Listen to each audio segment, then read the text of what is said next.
ठिकाणी करणार आहेत. कदाचित थोडा वेळ लागेल, विषय थोडा गंभीर आहे. म्हणजे आपण जर बोलायचं झालं, गोष्ट छोटी पण डोंगर एवढी, असा तो विषय आहे. साधारणतः इथं बसलेला जो काय आपला आदिवासी समाज आहे, या समाजातला जवळजवळ 80 ते 90% भाग, 80 ते 90% समाज हा आश्रमशाळेमध्ये शिकलेला आहे. हे मात्र शाश्वत सत्य आपल्याला नाकारता येणार नाही. कारण आश्रमशाळा जर नसत्या तर कदाचित आजही आपल्या आदिवासी समाजाची शैक्षणिक परिस्थिती ही खूप गंभीर असते.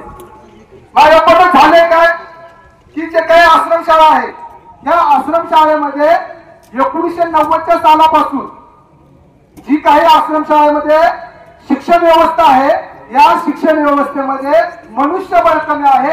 आणि मनुष्यबळ कमी असल्यामुळे एक मानधन तत्वावर, विषय थोडा गांभीर्याने ऐका, कंत्राटीकरण, खासगीकरण आणि मानधन तत्व याच्यामध्ये थोडा बदल आहे.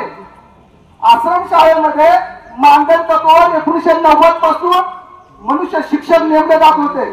मग ते शिक्षक कोण नेमायचं, तर ते शिक्षक न्यूक्लियस बचत एनबी योजनेच्या अंतर्गत प्रकल्प अधिकारी यांच्या अधिपत्याखाली प्रत्येक शाळेवर रिक्त पदी, जिथे परमनंट शिक्षक नाही तिथे रिक्त पदी जागी हे शिक्षक नेमले जायचे. अतिशय अल्प मानधनामध्ये. माझे काही बांधव येते की नाही, म्हणजे तुम्ही जर पाहिलं तर 12 रुपये तास, म्हणजे महिन्याला फक्त 1200 रुपये. आणि माध्यमिक शिक्षकाला 15 रुपये तास, म्हणजे महिन्याला 1500 रुपये. 1200 रुपये 1500 रुपये मध्ये या लोकांनी कामं केली. त्यानंतर 2010 पर्यंत मात्र हे लोक वंचितच होते. तिथे मग काय झालं की अनेक आंदोलनं झाली, अनेक संघर्ष झाला. आणि त्यानंतर मात्र काय झालं, थोडंफार मानधन वाढायला लागलं. हे मानधन वाढत असताना आमचे अनेक बांधव आहेत, आमचे सिनियर मित्र आहेत. आम्ही ज्यावेळेस कॉलेजला शिकत होतो त्यावेळेस आमचे ते सिनियर मित्र किंवा बांधव आश्रमशाळेमध्ये काम करायचे. 3-3 हजार रुपये पगार म्हणून त्यांनी नोकऱ्या सोडून दिल्या. का परवडत नव्हतं. पण जे 3-3 हजारामध्ये, 6-6 हजारामध्ये, 5-5 हजारामध्ये काम केलेले लोक 2022 साली शासनाच्या माननीय आता विष्णू सावरा साहेब नाही, विष्णू सावरा साहेबांच्या अधिपत्याखाली आदिवासी विभागामध्ये एक पेसा भरती निघाली. आणि विशेष पेसा भरती अंतर्गत त्या ठिकाणी बरीच मुलं आपले रोजंदारीचे कामाला लागले. त्यानंतर या बांधवांनी, या रोजंदारी बांधवांनी त्या ठिकाणी कोर्टामध्ये एक याचिका दाखल केली की आम्ही 10-10, 12-12, 18-18 वर्ष काम केलेलं आहे, आमचा थोडाफार विचार व्हावा, आम्ही यजमान झालेला आहोत, आता आमची हाडकं मसण्या द्यायची वेळ आलेली आहे, थोडीफार आमच्यावर दया दाखवा. आणि त्या ठिकाणी 2022 साली 1585 लोक कोर्टाच्या माध्यमातून या ठिकाणी कायम केली गेली. आज काय लावली, 10 वर्ष सेवा.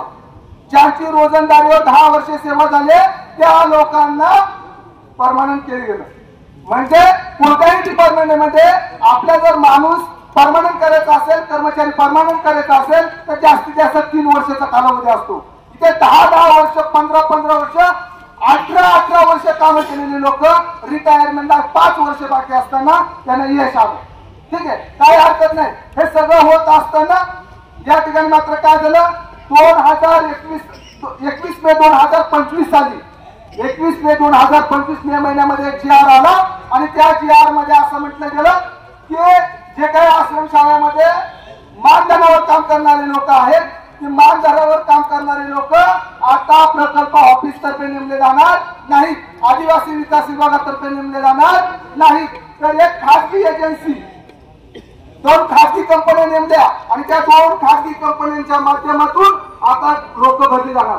बघा, थोडासा इथे मुद्दा समजून घ्या.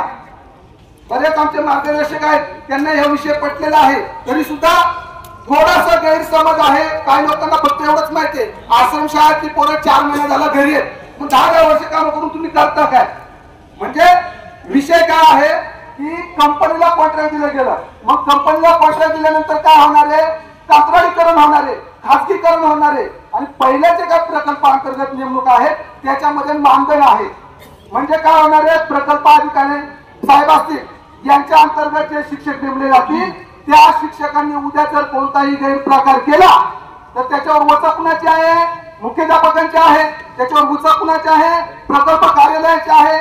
पण मला सांगा, एखाद्या किराईत कंपनीतून एखादा माणूस आणून नेमणूक केला, उद्या जर आपल्या आश्रमशाळेमध्ये शिकणाऱ्या मुला मुलींच्या सुरक्षिततेला धोका पोहोचला तर त्या कर्मचाऱ्याला जबाबदार कोण आहे, याचा पुढे आपण विचार केला का?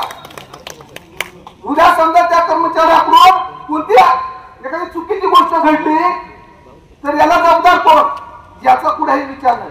त्याच्या पुढे जाऊन सांगतो, जे काही आता या ठिकाणी आरक्षणाचा मुद्दा आहे, जर या ठिकाणी आपण कंपनीतून मुलं भरली तर मला सांगा आश्रमशाळा कुठे आहेत? आश्रमशाळा सगळ्या पेसा क्षेत्र आहेत, बहुतांशी आहेत ना. मग आश्रमशाळा जर पेसा क्षेत्रामध्ये असतील, पेसा क्षेत्रामध्ये पेसा कायदा काय सांगतो? स्थानिकांना रोजगार द्या. 5-5, 10-10 वर्ष ज्या लोकांनी तिथे कामं केलेत आपल्या मुलांनी, त्या मुलांना डावलायचं, कंपनीतून फ्रेश मुलं भरायची आणि त्या लोकांना म्हणजे पेसा कायद्याचं इथं काय आहे का? कंपनी म्हणणारी का आम्ही फक्त पेसा तेच घेतो, कंपनी घेऊ शकत नाही. कंपनी विशेष म्हणजे एक बाब सांगतो, आता सध्या आपण सुद्धा थोडक्यात आपण आंबेगाव पुणे जिल्ह्याचा विचार करा. पुणे जिल्ह्यामध्ये किती बीएड आणि डीएड कॉलेज आहेत, आपली किती मुलं डीएड बीएड झालेले आहेत. आता जर पाहिलं तर डीएड बीएड कॉलेज सुद्धा बंद व्हायला लागले. मग जर कंपनीत व शिक्षक भरायचं तर त्यांची पात्रता कशी तपासली जाणार? आता महत्वाचा मुद्दा, पात्रतेपाशी आले बघा. या ठिकाणी काय सांगितलं गेलं, 21 मे 2025 च्या नुसार असं सांगितलं गेलं की हे जी काही 2 ते 2.5 हजार ते काही 1 वर्ष ते 10 वर्षापर्यंत काम करणारे रोजंदारीची लोक आहेत, त्यांना आपण मानधनवर आहेत, त्या लोकांमध्ये पात्रता नाही असं कोण म्हणते? कोण म्हणते? शासन म्हणते. शासन म्हणजे कोण? या विभागाचे आदरणीय मंत्री महोदय म्हणतात. काय म्हणतात की या रोजंदारीमध्ये मानधन तत्वावर काम करणारे लोक पात्रता धारक नाही. पात्र धारक म्हणजे काय बघा, आता आपण बरेच एज्युकेटेड आहोत. जे काही प्राथमिक शिक्षक आहेत त्यांना डीएड आवश्यक आहे, जे माध्यमिक शिक्षक आहेत त्यांना बीएड आवश्यक आहे आणि जे उच्च माध्यमिक आहेत त्यांचं एमए बीएड असणे आवश्यक आहे. थोडा वेळ लागणार आहे, विषय अतिशय गंभीर आहे. तर या ठिकाणी काय झालेलं आहे की हे 2-2.5 हजार शिक्षक आणि 2.5 ते 3 हजार म्हणजे वर्ग 4चे बांधव, शिपाई, कामाटी, स्वयंपाकी असे सगळे 4.5 हजार पद आहेत. झालं काय की हे जे काही 2,000 हे काय पात्रता त्यांनी शब्द सांगा हे सगळे अपात्र आहेत.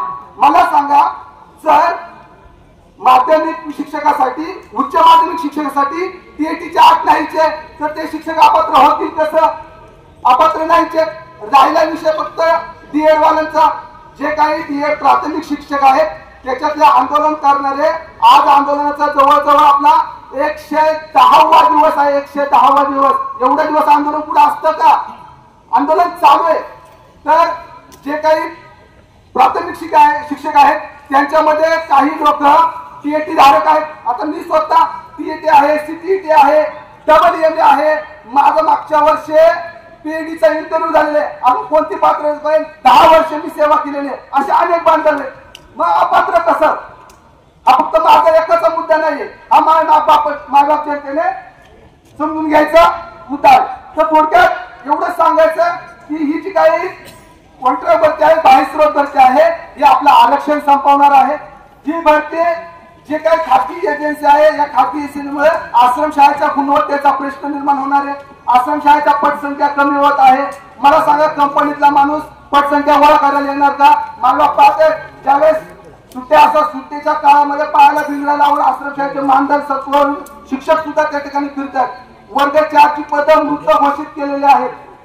इकडे आपण जास्त रोखवत नाही. म्हणजे जे स्थानिक लोक होते त्या स्थानिक लोकांना कसा रोजगार मिळत होता तर ती पदं मुक्त केल्या म्हणजे मुक्त केले, भरती होऊ शकत नाही. याच्यासाठी पण शासन स्तरावर पाठपुरावा झाला पाहिजे. बरेच मान्यवर आहेत, विविध पक्षांचे विविध राजकीय नेतृत्व आहेत, सामाजिक नेतृत्व आहेत.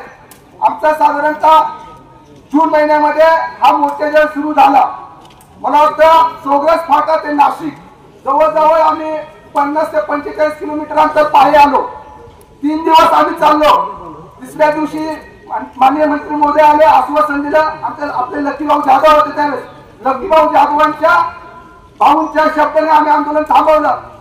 त्यानंतर सुद्धा मात्र अंमलबजावणी झाली नाही आणि शेवटी पुन्हा 9 जुलै पासून ते आंदोलन तिथं चालूच आहे। हे सगळं होत असताना महापंचायत झाली।